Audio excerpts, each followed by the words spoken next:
It's cold out here. Hold on, let me get into something more comfortable. Much better. Not used to the third dimension. Anyways, hi guys, I'm Emma and welcome back to Write On. Today we're going to be talking about holiday romances and how to write cozy and festive stories perfect for the holiday season. Holiday romances are usually synonymous with Hallmark. It seems like every year they draw from some sort of bottomless pit of holiday tropes and come up with an endless slew of new romantic holiday movies that some people start watching before Halloween is even over. I mean, everyone knows the typical business executive gets trapped in small-town America and is taught the magic of the holiday season by some guy who lives there trope. But it doesn't always have to be done exactly that way. And though most of these stories can be exceptionally cheesy and full of cliches, there's a certain comfort that comes with them, making the genre something that readers return to year after year.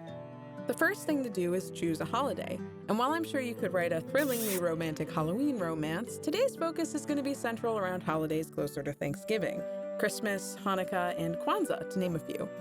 Just make sure that whatever holiday you choose, especially if it's one you don't celebrate, you research it.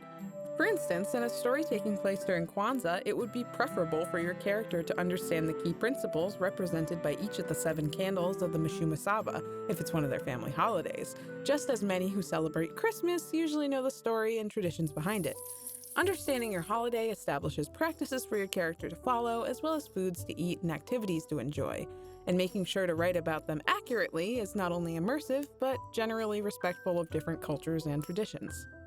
Once you have your holiday, it's time to choose your tropes. Many holiday romances rely heavily on tropes regarding relationships, settings, and so forth. Popular relationship tropes include friends to lovers, enemies to lovers, second chance love, and instant love. The characters themselves are usually lonely individuals who are set in their ways and have something they need to learn about themselves during the holiday season, even if they think they don't. They're often paired with someone who helps them to understand exactly that, or someone who's equally lost. It all depends on what you, as the author, want to subject your characters to. Maybe your characters are high school sweethearts who lost contact after leaving their small town, only to be reunited years later during the holidays. One of your characters could be a widower, rediscovering love after losing their partner, or maybe, like we mentioned before, a business executive who falls in love with a blue-collar worker.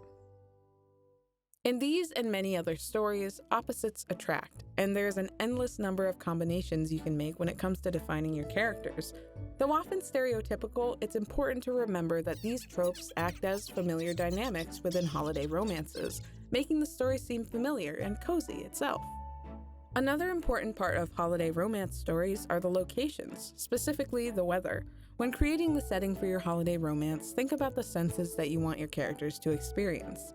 Typically, the holiday season brings forth images of chilly snow-covered towns, mountains, and pine trees, as well as the cozier activities that come with living in those towns. Think of the warm nights that your characters can spend by the fire, cuddled up close with a loved one, or the possibility of sharing a first kiss under the falling snow. Make sure the weather is just frightful enough to provide ample opportunity to bring your characters closer together.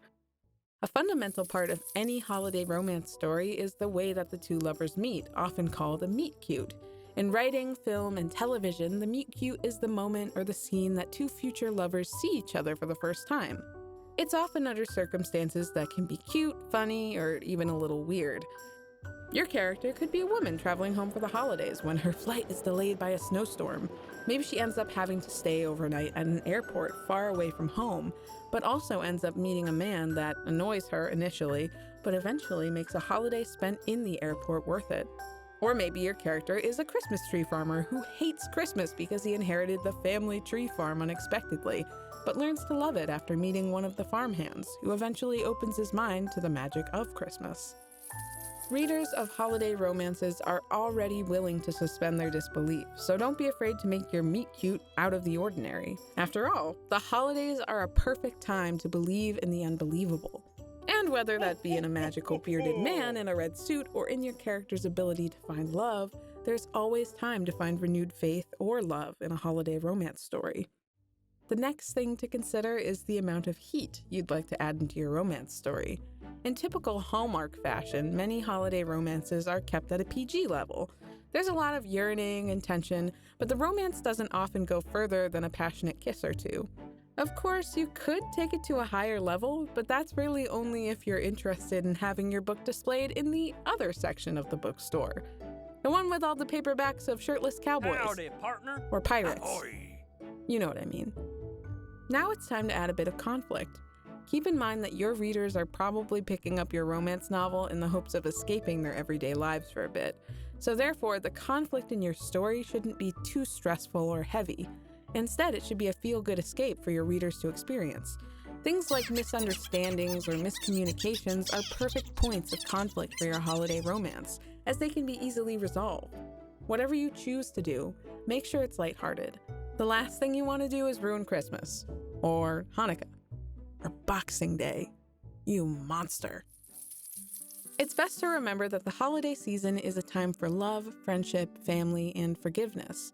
And in a holiday romance, the best gift of all is exactly that sort of connection. Be sure to give your readers proper payoff in that respect, as a part of the draw to these holiday stories is often the guaranteed happily ever after. It may even be worth it to write some sort of epilogue for your readers, showing them where your characters ended up.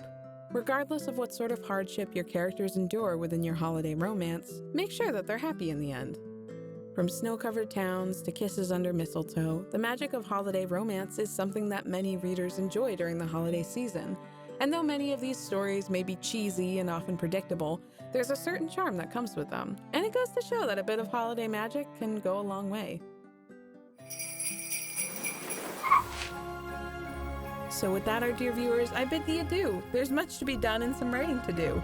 But hear me exclaim as I drive out of sight, happy holidays to all, and to all a good night.